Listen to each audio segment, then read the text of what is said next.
Historically, it should be 25 to 1. 25 ounces of silver should be equal to 1 ounce of gold. Today it is 40 to 1. 40 ounces of silver is equal to 1 ounce of gold. To play that kind of a spread, assuming that the ratio will go back in line, you will almost have to buy commodity futures and play it that way. Physically, it's a hard game to play because of the different factors overhanging the market. So, well, you're playing a different game when you get into that. It's if you no, you're trying to catch a spread. Okay, they're out of balance. They can stay out of balance for 5 or 10 years. This isn't the first time that's happened. Okay, there's no way of predicting when they will get back in line. You know, going by that silver right now is a better buy than gold. But it may take 10 years before it catches up. The spread could go to 100 to 1 before it does. You're going against yourself playing that kind of a spread. I don't think you're just competing with the fire alarm. It's not you, it's just everything else. Is there any significant difference in gold coins, maple leaf, Krugerrand, pesos, in terms of their market value, marketability, and marketability? Well, it's resellability that counts. Okay, I mean, when you want to get rid of it, are you going to be able to get rid of it? It's, you know, if you buy, you can go to Citibank. Citibank will sell you silver certificates. It's a piece of paper saying that you own 100 ounces of silver in their vault down in Washington, D.C. All it is a piece of paper. You don't own that silver. And if something happens where the banks are forced to close, you try and get it. Okay, now if you go the other route and take delivery of that silver, Citibank will not buy it back from you. Okay, Citibank will tell you, take it to a broker, take it to a coin dealer. We don't want anything to do with it. All we do is sell it.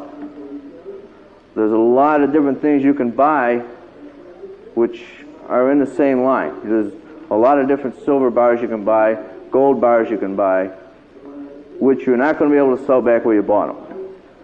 And someday when gold gets up to that $1,000 an ounce or $2,000 or $3,000 and you decide you want to get rid of something, you better know you're going to be able to get rid of it. And if you can't, you're going to find a lot of headaches. I understood you to say you make a market in the things you sell. I will not sell anything that I do not buy back. Okay? That's why we only deal in certain things. There's certain things we won't sell unless the customer understands that we don't want it back. If you want, you will buy pesos and maple leaves and those I will buy back, but their resellability is not as good as Krugerrand's. Your spread is higher. Okay, you're talking a different spread. That's essentially what he was asking. Well, if you want to buy Mexican 50 pesos, premium-wise, you can buy them about 2% less than Krugerrand's. But we always buy them back at about a 4% discount. Okay, and when you start talking higher numbers in price, it's a lot harder to get rid of them. And you're talking a higher spread. What you attribute that to the acceptability of psychological things? The gold is there. Right? It's one of the key things is saleability in the form it's in. Okay, can I resell it to another investor very quickly without any problems? Why do you buy silver bars, but sell silver bars naturally? Partly because of price. Okay, in 1 ounce silver bars, the price is low enough, and the upside potential is not that high that anybody's going to try and counterfeit them. Okay, you're talking a piece of metal that right now sells for around $15. If it goes to $100, it's still not going to pay for somebody to counterfeit it. A 1 ounce gold bar is very easy to counterfeit, and it's worth trying to do because right now they're worth over $500. And the only way you can tell for sure what they are is by cutting them up. As soon as you cut them up to make sure that they're real, they're no longer saleable in that form. They have to be remelted. Silver got up fairly high. Silver would have to get over $500 an ounce before anybody would try. And most of the bars on the market now have been on the market for a long time. Silver bars were originally sold in between 1970 and 1975 when silver was about $1.50 an ounce at $8 an ounce as collector's items. it was another one of the so-called great collectibles, that if silver hadn't gone up so much, everybody would have really got grabbed good on it. You could have bought the same thing from refiners at $1.50 an ounce that you were buying from the private mints at $8 an ounce. Okay, they were selling it as a collectible, but it wasn't a collectible.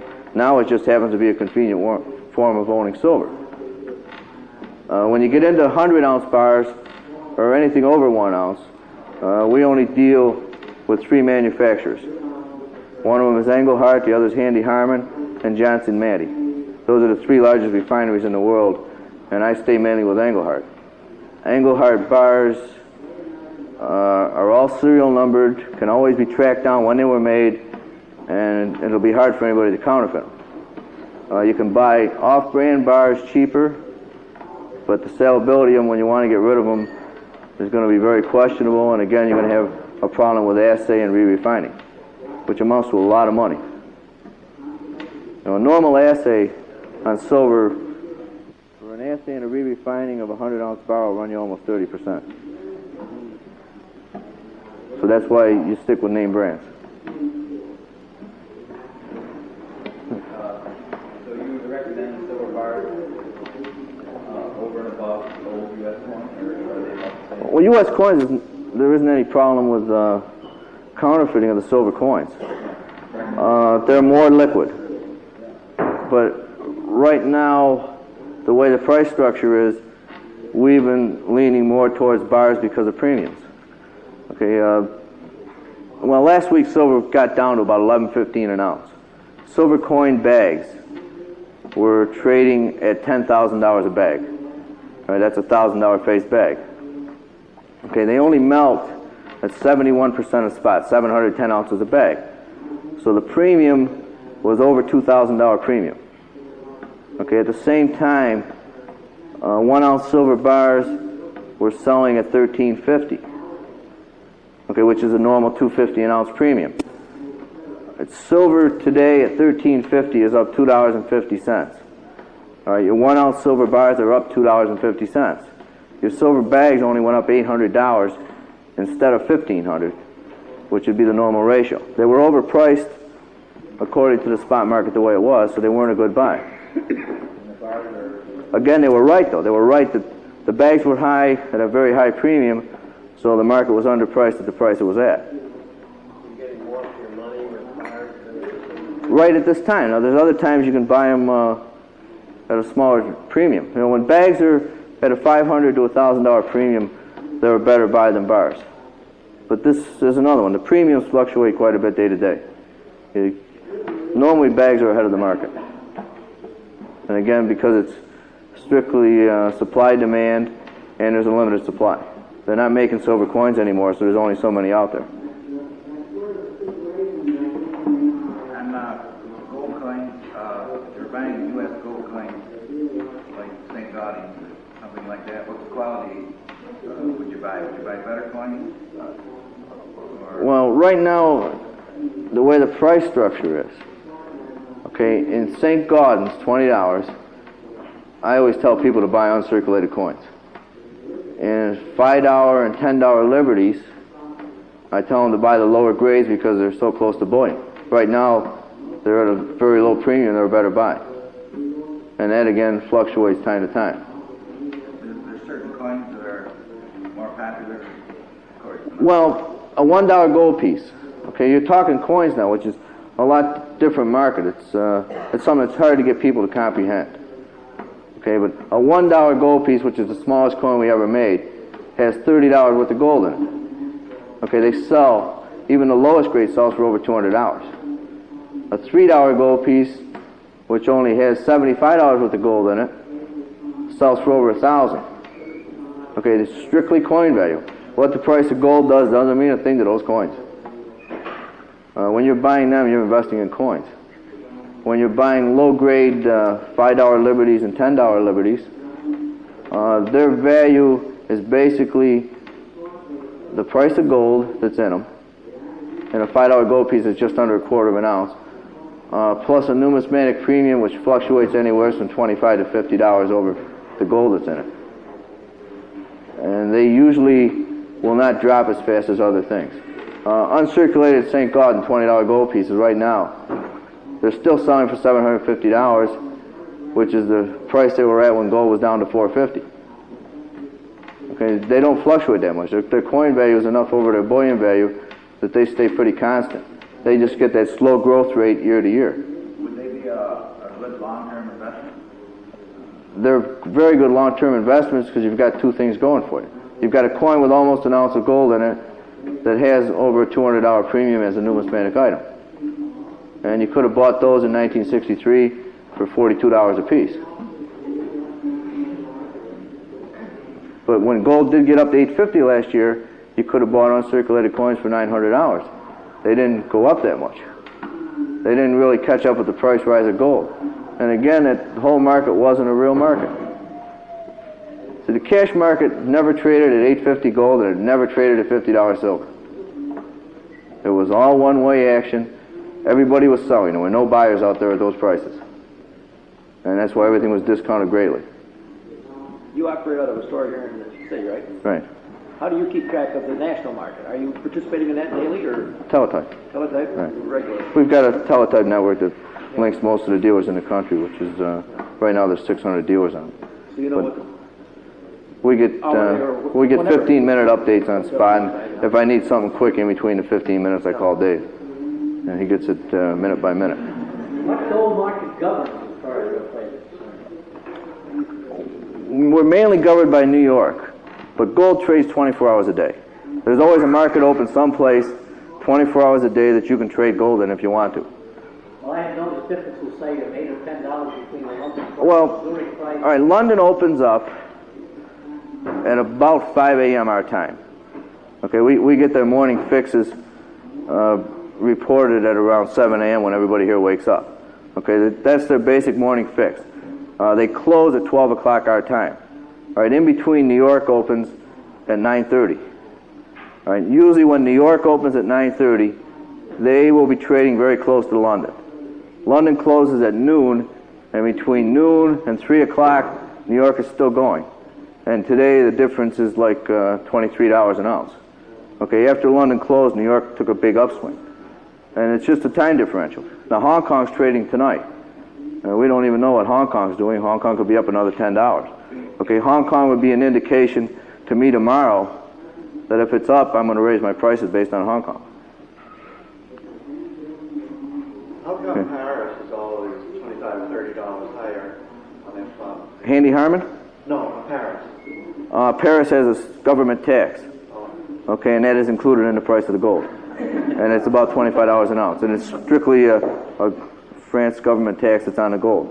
So that's why they're $25 an ounce. Nobody even pays attention to them. What's today's spot in New York? New York closed at 541. 541? Right, that's Took a big jump? it's up $35. Good day. That's not. What's your spreads on $5 and $10 Liberty?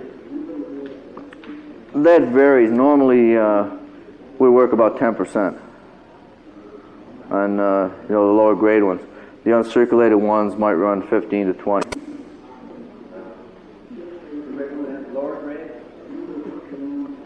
Right now, based on the price, a lower grade 5 will be selling about $165. An uncirculated coin will be selling pretty close to $400.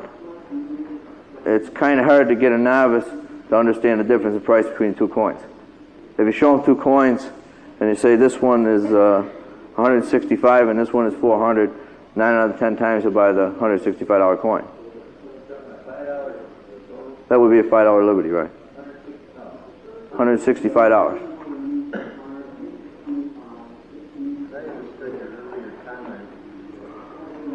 Buy, sell gold back to you and have made a profit on them. They're mainly on it. To report that. If you come in today to buy Krugerrands from me, okay, you come in and say, I want to buy 10 Krugerrands. Okay, I'm going to tell you it's $550 a coin, $5,500. That's cash price. If you want to give me a check, I'm going to charge you 7% sales tax. Okay, if you walk in with cash, we'll find a way for you to save the 7%. When you want to sell them back, okay, when you want to sell the coins back, I will ask you whether you want cash or a check. You can have your choice. Okay, if you want cash, I'm probably going to ask you, did you buy the coins here? And I'll say, you confirmed at this price, bring them in tomorrow. Okay, I will confirm you on price, but I don't want a data manipulated way to get the cash for you. Okay, when I do that, the deal never existed either way. Okay, which is the way the coin market works, and it always has.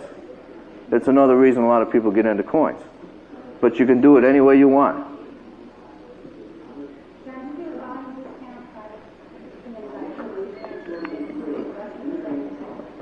Well, normally on Krugerrands, I won't do much unless it's over 20 pieces. Silver bars, you'll get a discount. 100-ounce bars trade cheaper than 1-ounce bars. You save almost 50 cents an ounce on a 100-ounce bar.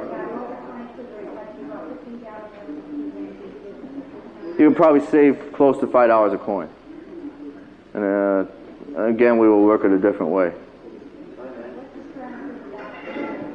So, just the common run-of-the-mill silver dollars we're buying at 13 and selling at 15.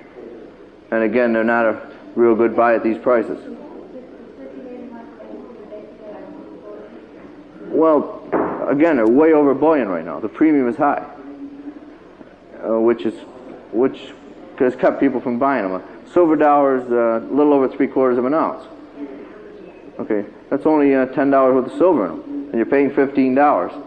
So for that price, you're better off buying a 1-ounce bar.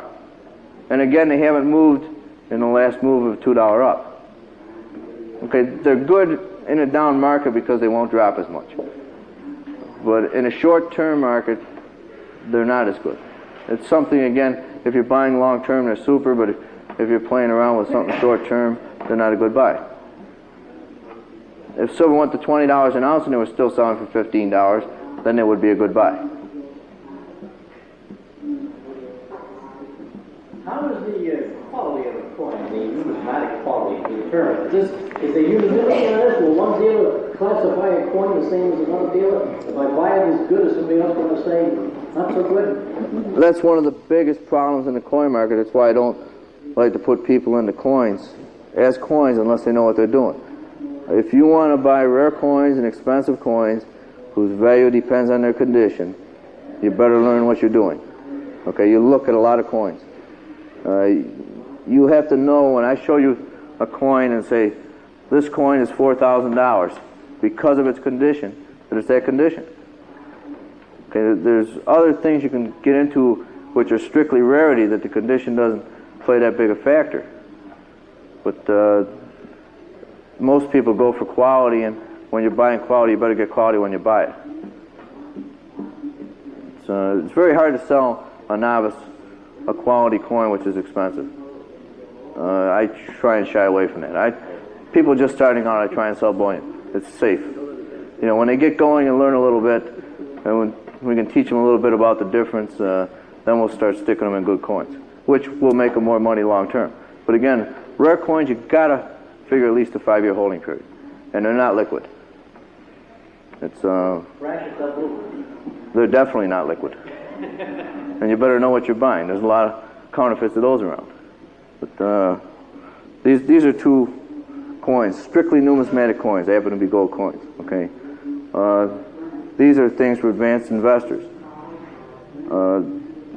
Their growth rate is super, and these are coins. These two happen to be ones that I'm buying for myself, which I think are going to be like 100% coins in 2 years. But when you get into good stuff, this is one of the things you want to buy. It's an early $5 and $10 gold piece. Okay, but the $10 gold piece right now is worth about $7,000. The 5 is about $5,000, and these are coins that 3 years ago, the 5 was $1,500 and the 10 was $3,000.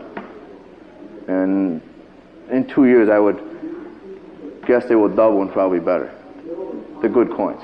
What is the date on, what mint date are these? It's a 1799 10 and an 1800 5. Okay, this is strictly stuff which is good for its rarity. They're in decent condition, but just rare coins. And again, it's you're talking $7,000 for a coin that's got $250 worth of gold in it. So you better know what you're buying when you get into them. How much gold is in the coin? 20 is 0.96 of an ounce. Almost. It's just a hair under an ounce. Right.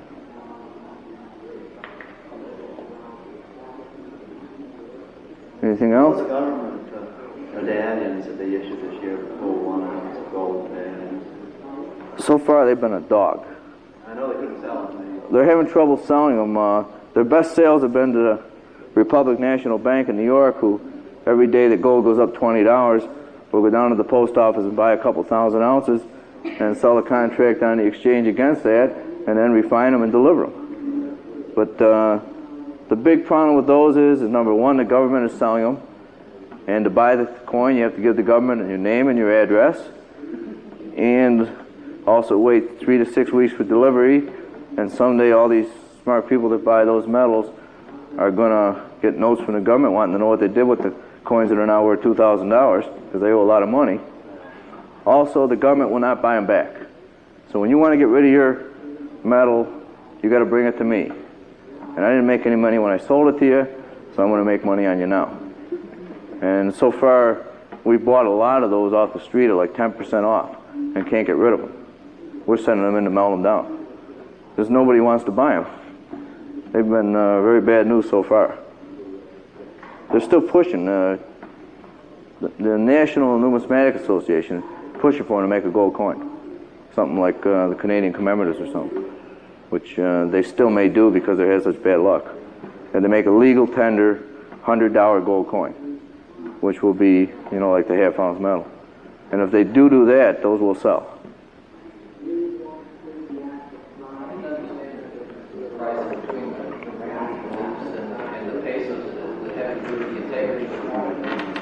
Well, the Krugerrand and the Maple Leaf are the same. They're both good. They're both saleable both ways. Okay, they're both exactly 1 ounce of pure gold. Mexican 50 pesos are 1.2 ounces. Okay, when gold is $6.23 an ounce and you want to figure out what 1.2 ounces is, you can't do it real quick. You have to think about it. Okay, but you know exactly what a Krugerrand or a Maple Leaf is. So you're going to lean towards Krugerrands or Maple Leafs. And again, it's all stuff that's retail. And the retail customer wants Krugerrands and Maple Leafs, so they're better. And that's the only reason they're better is because they're saleable. You know, people have a lot more faith in them, and they're easy to figure. That's why they came out with the small Krugerrands. You know, it's for people that want to afford the smaller gold. They trade at higher premiums, but you know right away what a tenth of an ounce is going to be and what a half an ounce is going to be. Your Mexican 20 pesos is 0.48 of an ounce. You know, you just too much work to try and figure out what they're worth. Who wants to bother with them? So for the price of an $18 copy computer, For the price of a what? Well, and if you wanted to buy gold in 67 or 68 before they legalized it, you would have bought Mexican or you would have bought Austrian. Because you couldn't get Krugerrands or Maple Leafs, it was illegal to get them. You had to buy coins that were minted prior to the 1933 Gold Act. Okay, the only coins you could buy were numismatic coins. Bullion coins weren't allowed, so the Mexican 50 pesos and the Austrian 100 coronas, they just kept making them dated early dates. Okay, but now that it's legal to buy Krugerrands and Maple Leafs, they're a lot more convenient, so they replaced those. You know, all the Austrian 100 coronas that were traded, the British sovereigns, they were all restruck. They're still making 1500 coronas. They're still making 1947 50 pesos. Because it was the only thing that they could do. It was the only way you could legally buy gold and own bullion even though it was illegal to do it. So, but now, you know, it's legal, so the Krugerrands and the Maple Leafs are here, and that's what people like. So they're going to totally replace all the Mexican and Austrian stuff. That's why they're discounted a little bit. But the people that bought that stuff, you know, they were buying gold at $35 an ounce. They don't care. If you bought a 100 Corona Austrian at $50, okay, and you want to get rid of it now, and you're only going to get 500 instead of 520, you don't really care too much. You still made your money. It's just now when you buy the gold, you don't want to buy it 100 Corona because you're going to have trouble getting rid of it later. The old British sovereigns? They're still popular. but again, they're inconvenient and their coin value is a little bit high. They have a coin value to them over their bullion, which makes them a little bit high as just a bullion investment. And I kind of shy away from those a little bit too. Again, $5 Liberties are the same price. They're a lot better buy.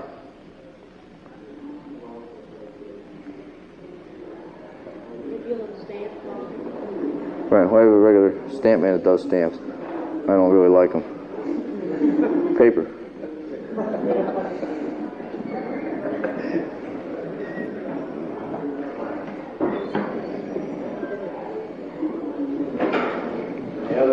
Any questions for Dave at all? Dave, I've got several. Go ahead, Dave. Excuse me.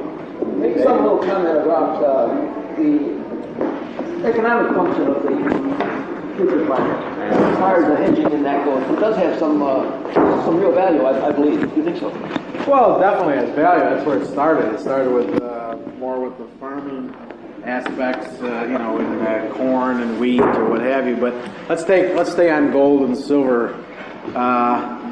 Kodak has $50 million worth of silver that they're sitting on. Maybe they're a little nervous that the only way that they can lose is if the market goes down. They know how much they're going to make on their film, so maybe to hedge their inventory, they would call me up, and I'd absolutely love it. David, sell 50 million ounces of silver, or $50 million of the silver. I'd make a significant amount of money, but we would sell the silver as a hedge. So now if silver did go down, theoretically they'd lower their price of film, which I'm sure they wouldn't do. When things go down, nobody lowers it, but they'd have to lower their price of silver if competition was there. I mean, I'm not silver, but the film. They'd make a little bit less money, but because they sold their inventory with me, I would be able to write them a check for the difference. So there's definitely economic, function of the market. It was pretty much set up for, in the agricultural area. The farmer doesn't know what he's going to get for his corn. He's planting it now. He's got to take a phenomenal amount of risk. He knows it costs him $3 a bushel, to get it out of the ground. I'm offering him $3.50, but it might take him another 4 months to get it out of the ground. All right, well, I know I can get it at $3. I buy, I can manufacture it at $3, and I can get $3.50 from David. Do I want to take the 50 cents, or do I want to take the risk? Every farmer in the world will take the risk, but some of them, should sell at $3.50. They lock in the 50 cent profit. So if corn went to zero, it's not going to, but if it went down, say it went down to $1, they would still only get $1 for their corn, but they sold on my market at $3.50. We buy it back at $1. I give them a check for $2.50. They've still got their $3.50. So that's where the economic, function comes in. Yes. Do you have a minimum net worth a client would have to have when you trade these? Pretty much the minimum net worth is $50,000 net worth. I work with 3 other brokers. We work as a group, 4 of us. We will not take an account unless you have a minimum net worth of $100,000 liquid. I don't mean your house or insurance or what have you. We like you to start with $20,000 or more working capital. I don't mean risk capital. And you should be risking $10,000, 50% of that. So in other words, if you lose, you come to me and we start a commodity trading and we put in $20,000 and you lose $10,000, first of all, I hope you're not going to be mad at me. And the second thing, you're not going to go to the movies any less. You're not going to go on vacation. In other words, it's not going to affect your standard of living. But yes, we have it at 50. We raise it. We double it. We made it 100. Someone else? Yes. Is there a significant rate of convictions for tax evasion from and can you avoid the IRS auditability by trading foreign markets? All right, well, to get the first one, I've been in the business a long time. We've made a significant amount of money. We've done tax shelters every single year for a lot of people that have been audited. Myself, one of them, I get audited every single year. Why? I think because they don't like me. And the IRS doesn't understand most things, and one of the things they understand the least is the commodity market. They think that there is no risk. Some people have created a scam there. Those people, meaning I've made $1 million in real estate and I'm trying to push it off on the commodity market and create $1 million loss without taking any risk. Yeah, those are the bad people that have given the business a bad name. Those people do get audited. Those people do get convicted. But if you made $100,000 in the commodity market and decided to switch it from 80 to 81 by doing tax trails, there's not a goddamn thing they can do about it, okay? Because there is physical risk there that you've taken, you've made the decision to move it in 81. And they're still going to get the money, except instead of getting it today, they're going to have to wait until tomorrow. The second question was over in Europe. Yeah. I think maybe for hunts or somebody like that where they're very physical. I mean, physical meaning you can see what they're doing. They just moved a significant amount of money into Delaware, into the Delaware banks. Why, I don't know. Maybe just to get around the taxes because there is no sales tax out of Delaware. You have a lot of people, by a lot of people, I would say if 10 people were playing the commodity markets, a lot meaning maybe 2 of them are so nervous or so hyper or so concerned about government coming in that probably 2 of them will move their holdings into overseas, Europe, etc. But even then, it's becoming increasingly difficult because I'm a United States citizen, I'm a John Doe living in Monroe County, I got $100,000 that some bank over in Europe, over in England, says I have. I can't touch it, I can't feel it. If things really get bad, do I own it? Yeah, you own it, but when that day comes, I'd rather have I've got it buried in my backyard. I certainly would rather have that if it ever happens. But yes, you see people that do move in other countries. I've had accounts set up, United States citizens. In fact, we're even looking into the, off the record, or a lot of people are looking into setting up banks. Let's say you got a bank in the Bahamas where the taxes there is only 2%. Say I had a bank, and my next door neighbor is Ed here, and Ed wants to put $20,000 into commodities. But if he does it as my next door neighbor, United States citizen, makes a ferocious amount of money, yeah, he's supposed to pay tax. But he gives me the $20,000 I put in my bank in the Bahamas.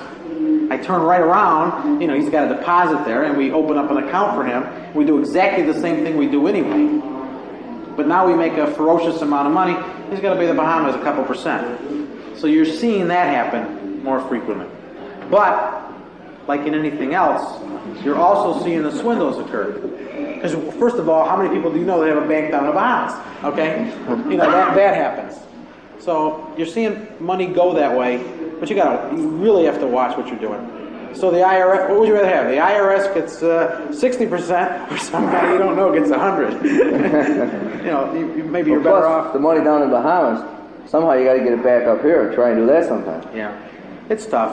I think that you're seeing many more schemes evolve just because of government, and you can still stay ahead of them significantly, especially when you have physicals, in other words, the actual, and then you also play the commodities. There's a lot of back and forth you can do. But you're talking, it's not worth it unless you're moving a lot of money, $100,000 or more. Any others? Yes? Several years ago, there was a potato contract deal that wasn't fulfilled. Yes. Whatever happened on that? I don't know what the outcome. Well, one afternoon I went to the, whatever happened on that. What happened on a potato contract, okay, that happened quite a few years ago, and then they had it not that many years ago, potato contract went bad. Potatoes is very bad because it is something that is not a storable commodity. As we all know, they rot. You will harvest them once a year and that's it. You got to wait till next year. So they had some problems with grade, with delivery, with storage. But they defaulted and they didn't deliver. The exchange came in, had a settlement price, and decided, whatever the price was, I think it was $8.50. And if you wanted the potato, in other words, they made a transaction for cash. So you would get paid off. And what that did, by that going under, it made all the other exchanges strengthen their contract, and their clearing ability. So now that if it happened, and if somebody went bananas and didn't deliver, like the Hunts, for example, say they went belly up, okay, somebody would be there. A year ago today, I tell you, as far as I'm concerned, if the market didn't, things were tough.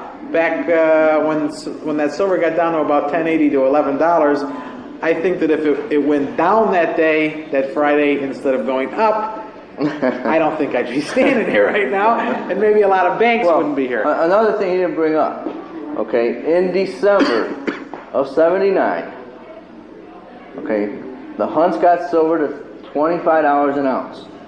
Okay, in January, they got it to $50 an ounce. Okay, in December, they physically owned the market. The commodity exchange talked them into rolling their contracts over into February contracts. And in a meeting on January 10th, they changed the rules. Yeah. Okay, and you could no longer buy a silver contract for $5,000. It was $50,000. And every contract you had, you either put the $50,000 up or you sold the contract. And when they sold their contracts, that's what killed the market. Okay, if the rules hadn't been changed, silver today would be $200 an ounce. They owned it. Okay, they physically owned the market. That was a little gimmick, but they caught them. You know, they talked them into rolling it for a month. But they I had could to have roll been an it. innocent participant in that. You could have. You would have got a call. I'd have got a call. And I Your silver contract sold out at a price that would have killed me. Your silver contract that you bought at $10 an ounce, that today is $50 an ounce, you would have been told, bring your $50,000 cash down tomorrow, or we're selling the contract. Okay, you can't buy another contract. You got to sell. Okay, when you went to sell, it was down to 30. Which was, well, it was a government intervention, which they didn't publicize. As anything, they stick their nose in. Okay, the next time they do it, they won't be able to do it. How far ahead can you roll ahead your profits? And if you can roll them ahead indefinitely, couldn't you eventually balance out the loss? Or wouldn't that eventually, with inflation, the value of that profit, the real value, become negligible? You can theoretically roll them as far forward as you would like. In the futures market, we normally go out about 2 years, and that's about it. So if you were to roll it forward 10 years, and you kept on rolling it, you would have to make at least 5 different transactions. Let's say you were rolling $1 million, and, you know, I like to get paid. So I'd probably charge you in the neighborhood of 5 to 10% per roll. It's about $1 million, 10 years. You know, it would cost you too much. It would start eating into it. But then again, you have that money, and you're not paying the tax, and you could get, you know, even if you just put it in tax-freeze, okay, it would be worth it. The worst case, I would say that it wouldn't cost you anything to keep on rolling it. When you take inflation, even though you got brokerage fees involved to roll it over, it wouldn't eat into it. The thing that you have to remember that I tell my clients, and that most people in commodities, the basic game plan is never pay taxes. In other words, pay the tax when you die. And hopefully you got a heck of a lot of insurance at that time, you know, that you bought at a cheap price, that, you know, the insurance pays it. In other words, continually roll it over. Once you pay it, you can never get it back. As far as, you know, it's gone. Okay, can you still play the game? If you take the profit January 1st, okay, 1981. Yeah. All right, put the money in money markets. And then reinvest it December 31st, and still letting you get away with that? Sure. See, you got to beat there. You put it into a CD or a money market and pull it out at the end of the year. See, in commodities, that way you can roll it forever. In commodities, I use $1 million, but let's use 100,000. And I don't mean to make it spectacular, just it's an easy number to work with. I make 100,000. You physically get the 100,000 in your pocket. It's not like stocks. You don't, like with stock market, if you made 100,000 in stock, it's still there. The house still has it. You don't have that money really to work with. In commodities, it's deposited in your account. I can physically withdraw 100. I can go to Las Vegas. I can put it in money markets. I can buy gold. I can buy silver. So now I can reuse that 100 to make me more money. Or if I just put it in, you know, tax-freeze or money market assets or what have you, I can pick up another 16, 18%, if you're lucky, I think you need about, let's see, at 16%, you're still losing money after taxes and inflation, but if you can get 17, 18%, you can at least break even, okay, with taxes and inflation. So you've created the availability, in other words, to use that money and make more money with it.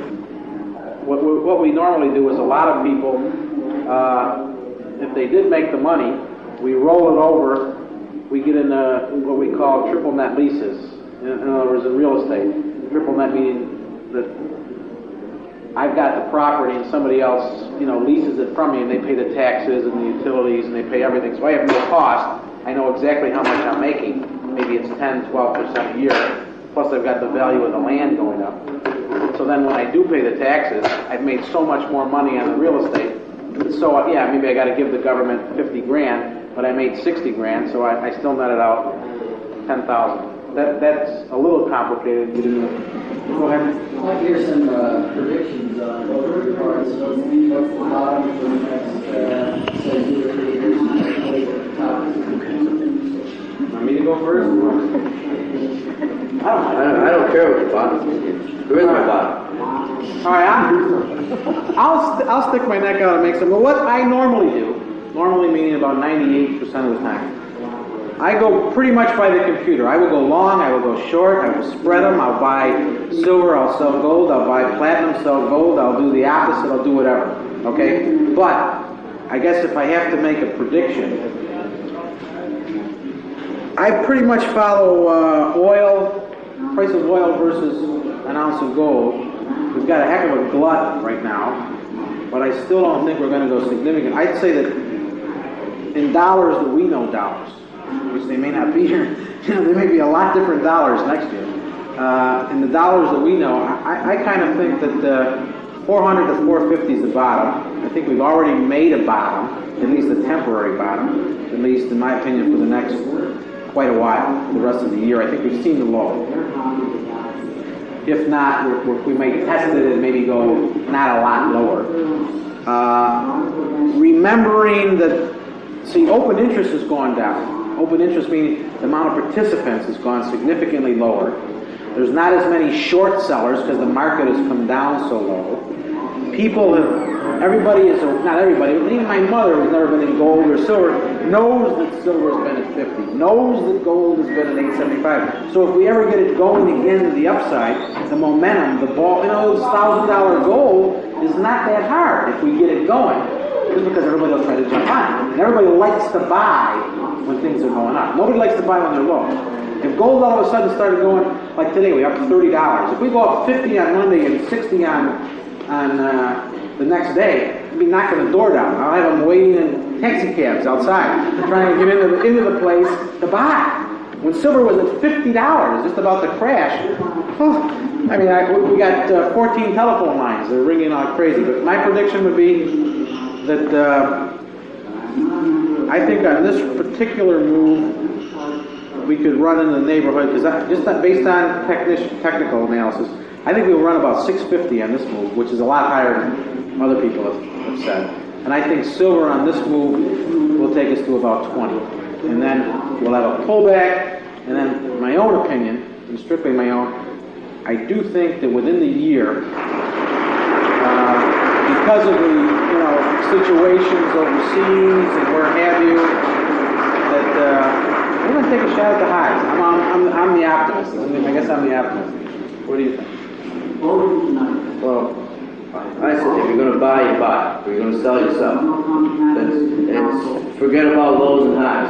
If you're buying for 5 years from now, I don't care whether you pay $300 today, $500 today, or $800 today. If you wait, you're never going to buy. If you're going to buy, you buy. It doesn't make any difference. If you bought it last year and it was $800, say I'm going to buy it, I'm going to hold it 5 years. You haven't lost any money. Your 5 years are nothing. And if you got mad, you sold it, took the loss, and it goes to $2,000 next year, you still didn't win. You didn't lose any money because it went up to $2,000. You can't play the day-to-day game. I don't play day-to-day games. Gold is going to go to $1,000 at the end of this year. The only trouble is, if you wait, and we do get a run, the next time there's a run, you're not going to be able to buy it. You owe your time. It goes from 600 to 1,000, it's there. It'll be a 3-4 day run. You're going to be able to buy it. I think we'll, if any of you would like to ask John or Dave any questions after, I think we'll end it tonight. We've got...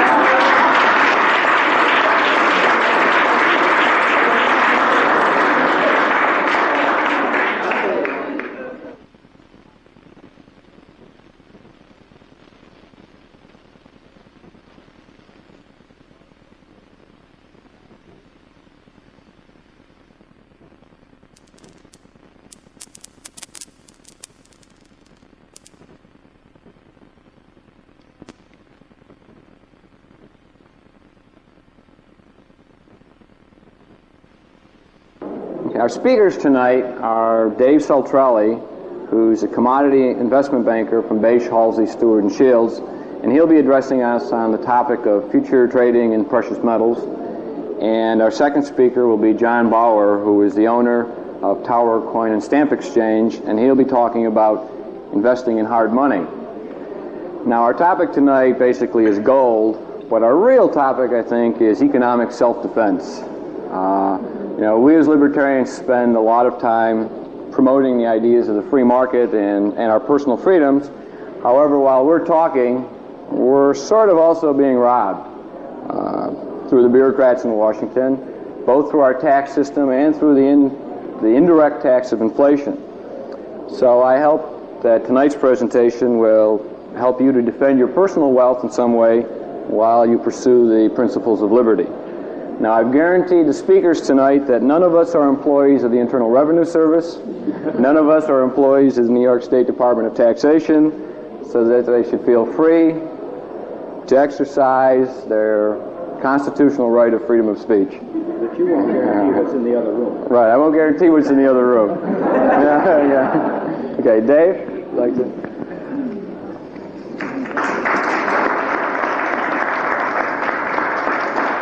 This to you. All right, we're going to talk about the commodity markets. I'm going to start pretty much assuming that you know what they are, or at least in precious metals. We have gold, we have silver, we have platinum, we have palladium. I wouldn't consider copper a precious metal, but last year it made some spectacular rises, so we also have copper. One of the things about the commodity markets that are a lot of people think there's a mystery to it. You know, what is it? The Hunt brothers are in there and other people, and you've all heard that you can make a lot of money and lose a lot of money very fast and get delivered pork bellies on your front lawn or eggs or what have you. It's not a mystery.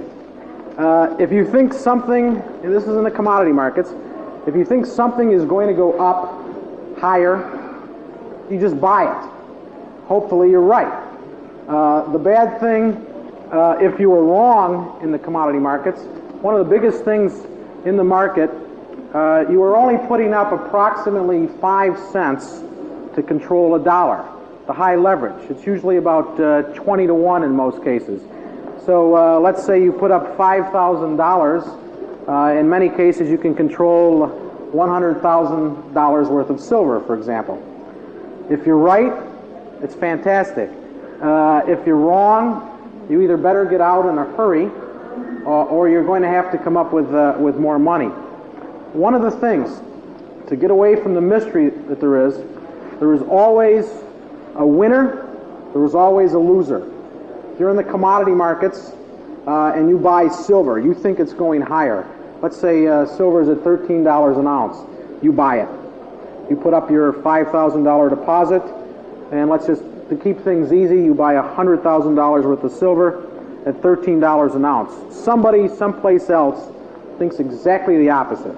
They think silver is going to go lower, and basically they're betting that it is going to go lower.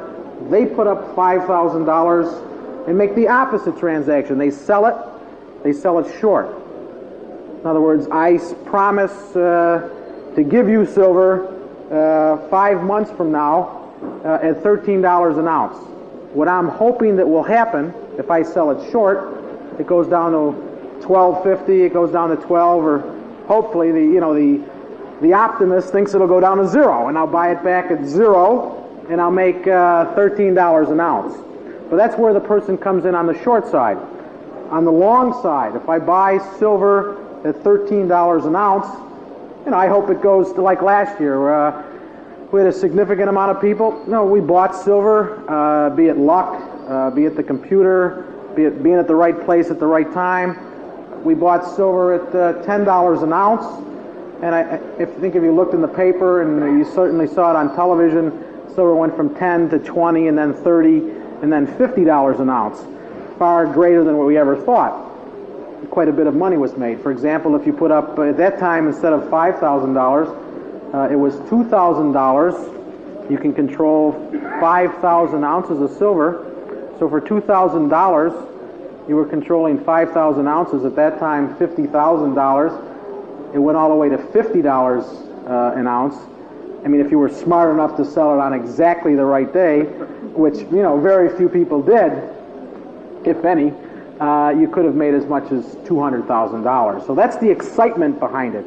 The high leverage, the high reward, but the only thing is you also have that risk. So the magic, it's really nothing magic. You buy it, you sell it. Somebody has to be right. One of you people will win. If somebody loses $1 in the commodity markets, someone always wins $1. It's a zero-sum game, or the closest thing to a zero-sum game. The only thing is, there's the broker. He has to get, some kind of commission. That's the friction that there is, but it's very small. Okay, that's the house, I guess. In comparison, it is quite small. For example, about $90 per transaction. No matter if you lose 1,000, make 100,000, it's still about $90 per transaction. So it's about as close as you can get to a zero-sum game. It's one of the nicest things that there is about the market. You buy it if you think it's going higher. You sell it if you think it's going lower. If you have no opinion, just stay out of the market. There are no board of directors. There's no stock splits, there's no dividends, and in many, many cases, there's no reporting. For example, if you had $10,000 in the bank, and you made, if you were lucky to make $500 interest, it would be reported. If you made a considerable amount of transactions in the commodity markets, there's no interest, there's no dividends, so nothing is physically reported. It's just your moral obligation at the end of the year that if you had made money, you write down all your transactions and file it with your taxes. So there's nothing really magical about it. There are certain exchanges and there are certain contracts. Pretty much in the precious metals area, just about everything is traded in New York City. There's also an exchange in Chicago, at least in futures. There's Hong Kong for the physicals, and there's London for physical metal, and there's Frankfurt. There's all kinds of places where you can trade gold and silver and all of the precious metals. But as far as trading the commodity futures, almost all of it in the precious metals is done in New York, and it's just an exchange. And if you ever get there, I think it's something to really see. It's just a big circle, inside of a building. It happens to be in the World Trade Center. And if you're calling up your broker and you want to buy silver, and I take the order, I teletype it or call it into New York. It goes to the floor. A runner picks it up off the wire, runs into the pit, and there's a million people screaming and yelling at each other. And this guy runs in, hands the guy a piece of paper. He looks at it. Hopefully he reads it right. He buys you some silver. Somebody else over here nods. They write down the price. The guy throws the piece of paper on the ground. Somebody goes by and picks it up. They bring it back to the teletype, and somehow, magically, it's entered into your account. Everything clears at the end of the day. You have bought your silver. Somebody else sold it. But it's very, very hectic, but yet it always works out. So the big thing about trading in financial futures, in this particular case, precious metals, is you really have to know what you're doing. All right, gold market made a spectacular rise in the latter part of 1979, the early part of 1980. If you had bought gold, even if you had just bought it, in the physical and paid cash for it, you made a substantial amount of money if you sold it. Right around January 18th to January right around January 18th to January 21st, was the high of last year. Many people, I don't know what the reason being. I think the main reason is they saw everybody at $50 an ounce silver wanted to buy silver. When you have everybody wanting to buy anything, like right now you have a phenomenal amount of money, $100 billion in these money market assets. Everybody can't be right. They're probably wrong. They're probably doing the wrong thing. And they are doing the wrong thing. Like money markets, inflation is killing them, taxes is killing them, but yet they think it's a good thing. Just like when silver was, it's much easier to sell silver at $50 an ounce than it is the other day when it was $12.50 an ounce. Because people like the excitement. Everybody wants to buy when everybody else is going to buy. And when nobody wants it, when gold got down to $450 the other day, very, very difficult. Nobody, I don't want, gold's going much lower. I'll buy it at $425. Usually what happens, when everybody wants something, get out of it. If you own it, all of a sudden everybody, the little old lady, excuse the expression, but everybody, the man, the woman, people are coming out of the woodwork to buy. Usually it signifies that's the end of the bull market, we're going down. Or when everybody is bearish, bad, they think the market's going lower, it usually signifies, some kind of a bottom. So now let me go into I'll go into this, try to explain it, in 10 minutes, and we'll field questions afterwards. I think we're going to take questions after I speak or after John speaks? After we both speak. I'll try to explain in 10 minutes the commodity markets. It probably can be done. All right. Once again, going back onto the commodities. We have gold. It's a standard contract. It's not like you're going in other words, I buy gold from you. And if you default, I'm stuck. That can't happen. There's a standard contract. It's either 33 ounces, the kilos, 100-ounce bars. That's it. Specifically gold, the fineness is all set, everything. So you don't have to worry about that. You don't have to worry about somebody else defaulting because the exchange is the intermediary. In other words, it acts as the buyer to every seller, the seller to every buyer. Plus you have the brokerage house, Beige, Merrill Lynch, E.F. Hutton, to act in between you. So if you buy something and it goes significantly higher, your money will be there, even though somebody else may not deliver the gold. Okay? So that's nothing to worry about. The main thing here in commodities is the leverage. Obviously, if you're wrong, you have to get out. If you're right, somebody is losing. If you're making $1,000, let's just simplify this. There's two people in the market. One person buys, one person sells. We buy gold at $450 an ounce. How do we do that? You call your broker.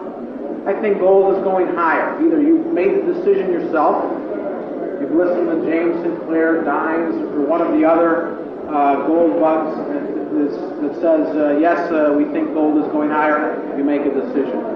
Or you just look at supply, demand, economics, you make a decision. Or maybe it's just a gut feeling that you just think that they're going to invade the Russians this weekend, are possibly going to invade Poland. If that was to happen, what happens, based on past history, what happens when there's, unrest like that? What gold goes up? I think that that's going to happen this weekend, so I buy gold. And the last aspect, the last way to approach the market is completely on the technical side. Just purely mathematics. If gold is at $450, coming down from $500, it's in a downtrend. And maybe the 10-day average and the 30-day average are all pointing lower gold. Then it goes to 440, 430, etc. But if gold all of a sudden bottoms out at 430, 450, stays there for a few days, bounces up to 460, bounces back to 450, goes back to 450, obviously those 10-day averages, those 30-day averages are starting to turn. It's no longer, the decline, the slope is no longer as great. It's starting to make that curve, that bottoming tendency which a computer will pick up or a mathematical model will pick up, saying that yes, the down slope is starting to slow down, and in fact, it has actually bottomed, and now the market is starting up. Purely technical. Computers would pick it up, they would have to, just based on mathematics. Now gold starts going back to 480, 490. You would get a buy signal because maybe the 10-day average crossed the 30-day average, and maybe that's the reason you're calling your broker to buy gold. Okay? So you bought the gold at $490 an ounce. Let's just assume that. All right, it's a 100-ounce contract, so every dollar per ounce represents $100. So if it goes up to 491, we actually physically put into your account $100. It's not like stocks or bonds. There's no paper profit here. They make believe at the end of the day that you got out of everything. That you completely liquidated. If you had gold on, you sold it. They know what the price was. So if you bought it at 490, it's currently 491. You made $1. The contract size happens to be 100 ounces. You made $100. You love it. You know, you go to the Rio Bamba, and if you throw in $20, maybe you can pay for dinner. Okay. So the next day, it's either going to go higher or lower. You have to make a decision. How much money am I going to risk on this particular trade? Obviously, at $490 an ounce, the worst thing that can happen, gold goes to zero. I doubt very much that that could happen, but it can certainly go back to 450, 440, 430, or wherever. And when you're on this leverage, you know, each dollar is $100. You have to set some kind of, you know, stop. In other words, I'm gonna risk $500 or I'm gonna risk $1,000 on gold. I'm buying it at 490. I'll sell it at 480.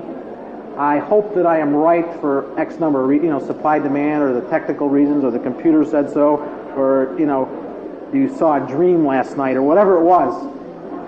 You're right. It continues to go up. As it goes up, if it goes to 500, we deposit $10 times 100, 1,000 in your account. You can physically take the money out. You can spend it. You can buy more gold. You can give it away. You can buy silver, corn, or something else with it. It's actually your money. So the biggest thing there, if you're right, somebody is losing. Somebody is hurting. If I'm making $1,000 over here, somebody somewhere in the world, be it the Hunts, be it the Arabs, be it your next door neighbor, somebody is losing $1,000. There's a tendency for the guy that is losing to throw in the towel. In other words, he's only going to risk 1,000, or at some point, he's going to get out of his position. Gold is 490, and I shorted it. I thought it was going to go down. It's now 500. It's now 510. It's now 520. I'm wrong. So what do I have to do? I have to buy my gold back, which creates that much more momentum, which is in your favor. So there's no mystery there. If you buy it, it goes up, you make money. If it goes down, you lose money, period. You have to manage your money, meaning I get in the market, I am right. Fantastic. It goes from 490 to 500 to 550. Now it's at 550. What I do is I keep raising my exit point. When I bought at 490, I was going to get out at 480 and take $1,000 loss. I hope it didn't occur. But now I was right. It went to 500, it went to 550. I'm making $6,000. I feel fantastic. You're really getting excited and everything else. And maybe you buy another one, but let's assume you don't. You're making $6,000. So now it's at 450 or 550. Maybe now just by money management, you say, okay, I'm making $6,000. I'll risk $1,500, $15 in this case. In other words, at 550, if it goes back to 535, I'll get out. I know I'm going to make at least $45 or $4,500. Just managing your money. The biggest thing in commodities where it's not that difficult to make money. What happens? You are usually right on your first or second trade, and with the high leverage, you've made a lot of money. Or on your deposit. Maybe you put down $2,000, all of a sudden, like today, gold went up $30. I had people buy it this morning. We sold it this afternoon. We made $3,000. The guy said, I love it. I should have bought 10 of them. You know, I mean, the greed takes over. Everybody does. You make 10, you made 10,000. I could have made 100,000. But when you're wrong, you know, if you had 10 contracts on, risking 1,000, now you're down $10,000. So it's the greed that gets the people. If you can somehow overcome the greed, use very efficient money management, and you don't even know what you're doing. You flip a coin. Heads, I buy gold. But I always put in a stop, an exit point. Much like Kodak. Many people bought Kodak at 140. Nothing wrong with buying Kodak at 140. If you had a bailout, maybe at 130. But a lot of people bought Kodak at 140, 130, 120, saw it go all the way down to 40. Very, very bad money management. You could always get out. 140 I bought it, get out at 130, buy it lower. You took your loss and get out. The biggest thing that kills many people in commodities, people do not like to take a loss. So instead of taking a small loss, you end up taking a large loss. It's quite amazing. It even got to the point that the Hunts, which we're very aware of, thought that things could just go straight up. Things never go straight up, they never go straight down. At some point, admit you're wrong, get out, and you're able to play the game again the next day. Instead of, the way I make the analogy, I tell a lot of my clients, let's get in the market. If we lose our toe a couple times, that's fine, but let's never lose our leg. Let's lose, if we have a $20,000 amount of money we've committed to commodities, let's lose 500, 700, 800. I could make a very bad runs. In other words, I flip a coin every time and I buy and I buy and I buy and I buy, and I flip the coin 8 times in a row and I'm wrong. But if I'm only risking approximately 5% of my money on a $20,000 account, for example, I'm risking $1,000. I can be wrong 8, 9, 10, 11 times in a row and still be right maybe the 10th time and make that $10,000, $15,000. And even though I've only batted maybe 90%, not 90%, but 1 out of 9, I still made money. It's the money management aspect. I'm trying to get this over, through to you in a short amount of time. So somebody always wins, somebody always loses. About 80 to 85% of the people that play commodities lose. Therefore, 15% of the people win exactly what the other 80 or 85% lose. It is a game like everything else is a game. The stock market's a game, real estate's a game, commodities is a game, everything's a game. Somebody has to win, somebody has to lose, but it's like anything else. I'm not going to say, in this area, the smartest man does not always win. It's the man that knows how to manage his money.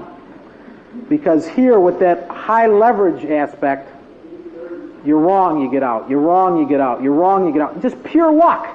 You hit a cocoa move or a coffee move when it freezes, or you happen to be lucky enough to be in orange juice, and instead of losing your 500, you made 15,000. Or you happen to be in silver market when it took off, maybe by dumb luck, maybe you knew something, but it took off and it went straight up instead of straight down. So you made $100,000 in silver. You can take a significant amount of $500 to $1,000 to $1,500 losses, and it's going to be a heck of a long time before you eat into that big gain that you made. So money management is the big thing. Nothing magical. If you buy it and it goes up, you make money. You sell it and it goes down, you make money. If it goes the opposite way, you lose. If you lose too much, you should get out. If you don't, we give you a margin call and we ask you to bring in more money. And if you don't bring in more money, My Uncle Nunzio comes after you, you know. Taxes. Many people are concerned, well, David, fabulous. I give you $20,000. We get into gold. We get into platinum, silver, pork bellies, what have you. And we make $40,000. But I'm in the 50% bracket now. And if I make that kind of money, I'm going to be in the 70% bracket. One of the things about commodities that the government forgot, an omission or whatever it was, commodities is still 6 months for long-term gain. But even that, I don't like. What we do and what we have done, and there's been a lot of talk about it, there's been a lot of IRS action about it, it is still your prerogative to take a profit when you want to postpone a profit, to take the profit next year. We just call it commodity tax straddles. You probably heard, I don't know if anyone is a CPA, you've probably heard some comments about it. The IRS is looking into it, but it's much like shorting against the box. You're long stock, the stock goes up, it's done fabulous for you, but you can short against the box and decide when you want to take your profit. So if you've made 30, 40, 50,000, 100,000 or 500% or 1,000% in 1980, why take it in 1980 and pay 60, 70% in tax? You can legally, even with the government, roll it over into 1981. Now you've got all year long to operate on that cash. Who knows? Maybe you lose. One of the bad things about the tax laws. I take a large gain in 1980 and I pay all the tax. Maybe I pay tax on $100,000. And now in 1981 I lose $100,000. I can only take $3,000. If I don't have gains against, I can only take $3,000 against my income. It's ridiculous. But that's the way it's set up. So my basic thing is this. I don't worry about taxes. I roll the money forward. In other words, if I make it $10,000 this year, instead of making it in 1980, I'm $10,000 ahead. I will find a $10,000 loss, match it, so I got zero. Obviously, I just don't throw it into a hole. I also have a $10,000 gain, which I take in 1981. 1981 comes, I make a decision. Do I want to pay tax? Do I want to pay long-term tax? Or do I want to move that gain now into 1982? I can't get into it anymore in a little bit of time I have, but you can roll it over from 80, 81, 82, etc. It is legal, and there's not too much problem there. The only thing about commodities, it is still just paper. It's a piece of paper, period. That's the one thing about it. You buy one thing, good. If you're right, you're certainly going to outperform inflation. Computer programs last year. The computer meaning strictly technical, strictly numbers, strictly mathematics. If something starts going up, I buy it. The computer buys it, and he puts in a stop underneath. The corn's at $3 a bushel. I buy it at $3, but yet if it goes to $2.90, get me out. Hopefully it'll just keep going straight up. We had interest rates make a ferocious move last year. Everybody's aware of it. They're still making a ferocious move this year. So you had the interest rates start low, go high, go back down, go up. When you have that kind of movement, the same thing with silver, with gold, with platinum, with all your currencies. U.S. dollar was extremely weak, got extremely strong. It is now starting to get weak again because interest rates have gone back down. So when you get a large move, the computer, it won't get you in at the bottom, it won't get you out at the top, but it'll take a ferocious bite out of the middle. Maybe a $100,000 move in silver, it's certainly not going to get the whole $100,000, but it can get 60, 70, maybe 80% of the move. When it says buy, buy. When it says sell, sell. The bad thing, everybody asks me, we keep going to computers. Everybody's going to computers. If everyone goes to computers, how can anybody be right or how can anybody be wrong anymore? The computer says buy, and then you look at it. And it says buy silver at 25, this is before we knew silver went to $50. Buy silver at $15 an ounce. Whew! That's twice as high as it's ever been. It's crazy, and I think I'm going to wait and see. And then it goes to 16, it goes to 17. So you've got that emotion there. You've got, you're making that emotional decision. That's what happens. Many people still look at the computer says buy, they don't buy. And a lot of times they even sell. It's just human nature. Emotion enters in. I think the price is too high. I think the price is too low. I'm going to wait until tomorrow. And always, if you wait until tomorrow, you're always right today.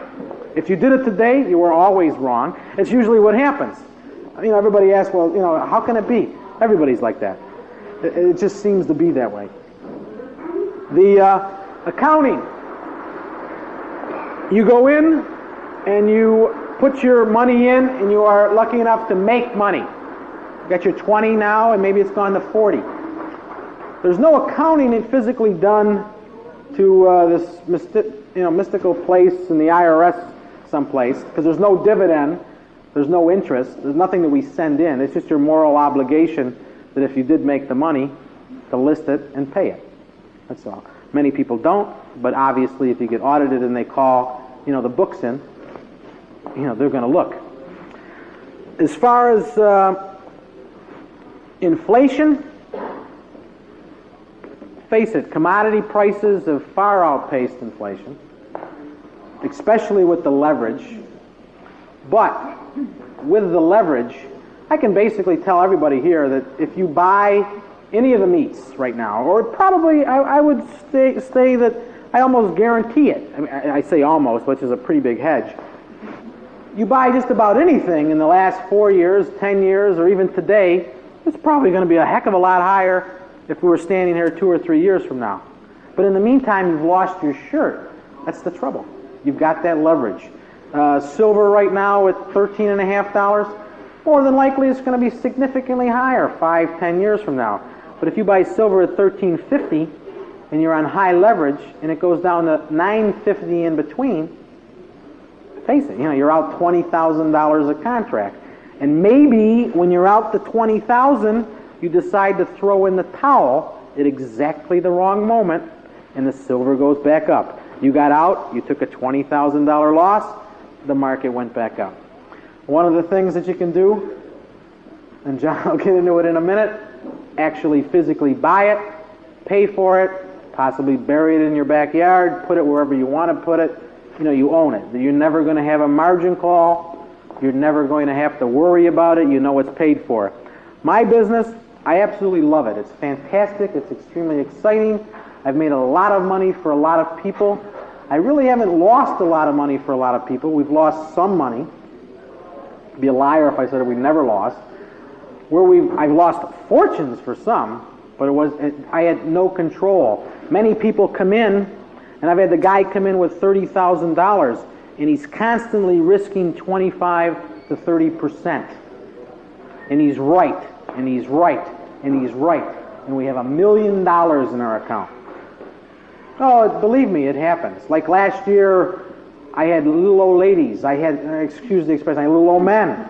I had many doctors. Their wives were bugging the living daylights out of them, so they opened an account with $10,000. They ran the account. You bought one silver, you ran it up to $150,000. But then, everybody pyramids, and they love to get going, and buy 2, and buy 4, and buy 6, and buy 10, and the sugar market, and the interest rate market, and everything went bananas. That $10,000 went to 100, 150, 200. I had some people at $1 million. Pigs.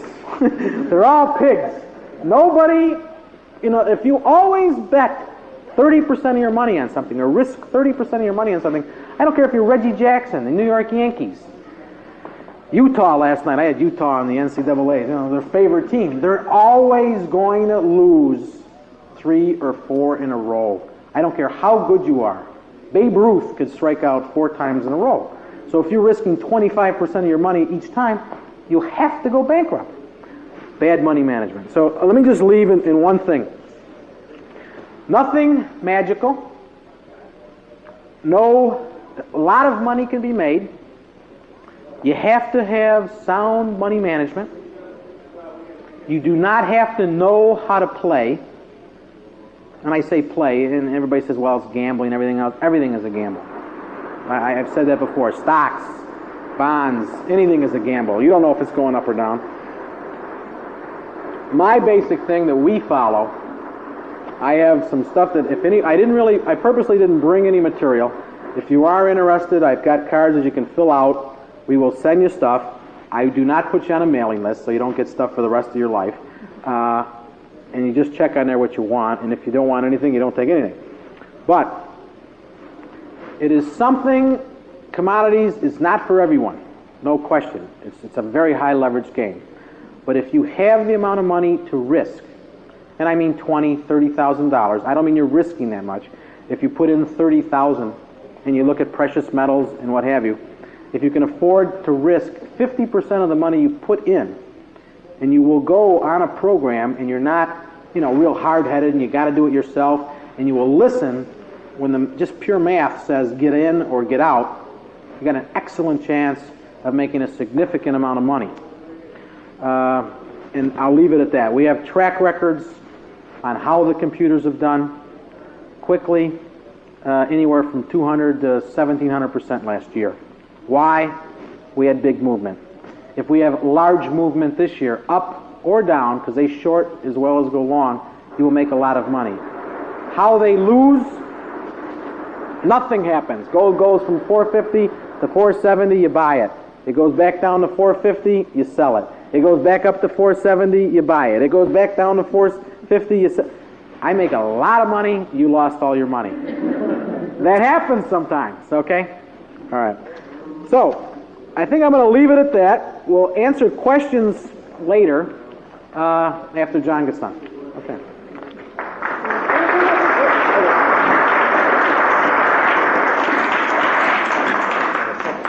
Now that you all understand the gold and silver market, I'll tell you what the real market is.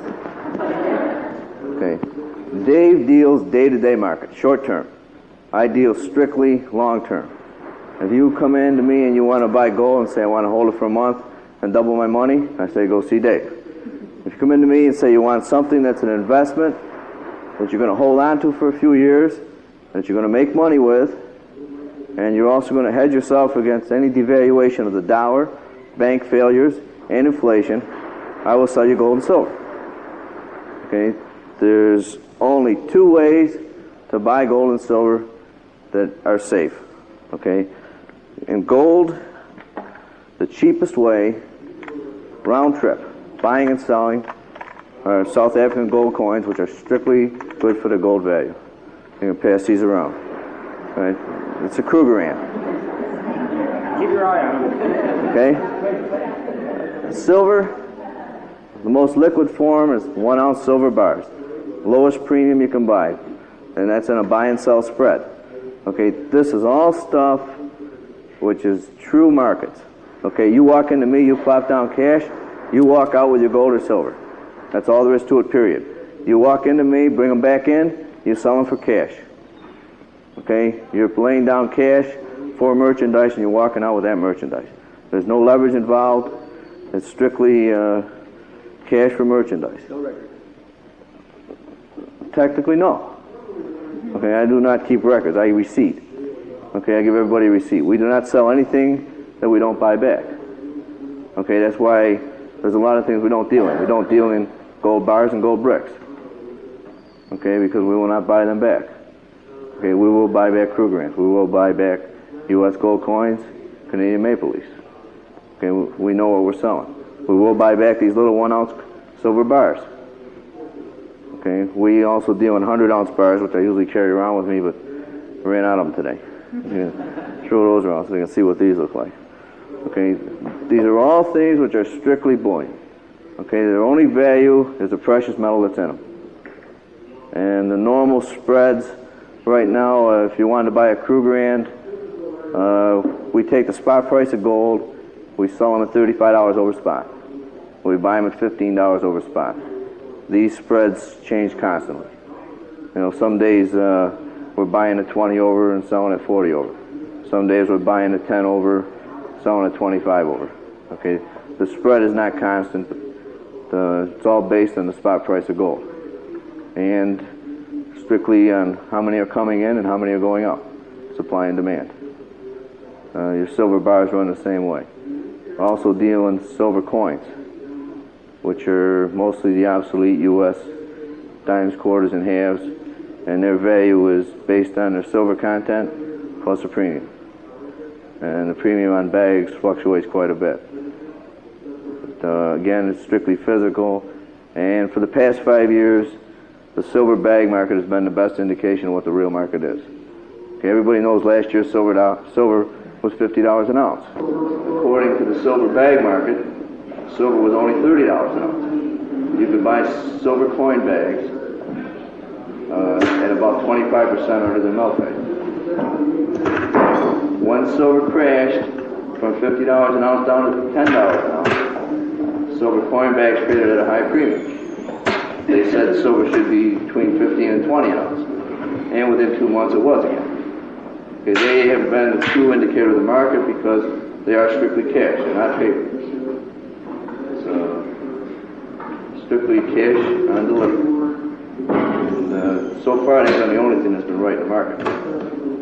Okay, now after everybody's bought their silver and gold and sat on it for 5 years and made all this money, they usually want to branch out into something better. So that's when we start putting them into coins. Coins basically have nothing to do with what they're made of. Their value is for what a collector is willing to pay for them, and the prices go according to condition and rarity. And it's something I do not like to sell to people who don't know what they're doing.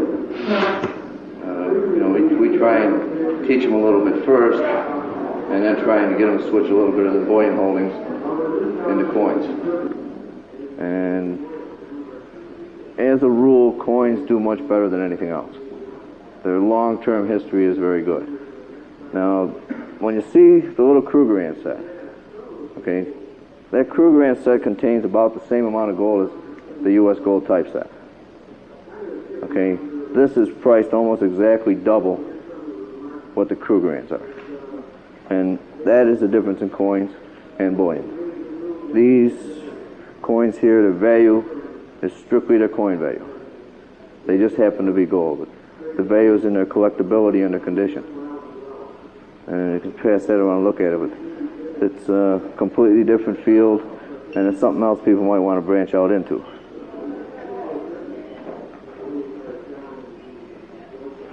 See, that set there is about 1.8 ounces of gold, which will come out about the same as a Krugerrand set.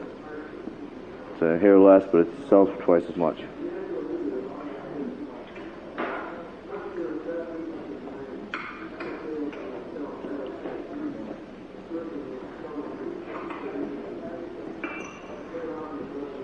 Does anybody in here have any gold yet? Anybody in here ever bought any gold yet?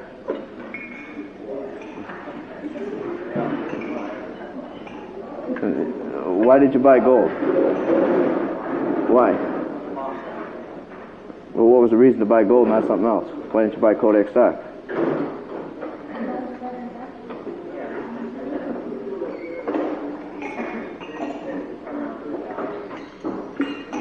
Because of why?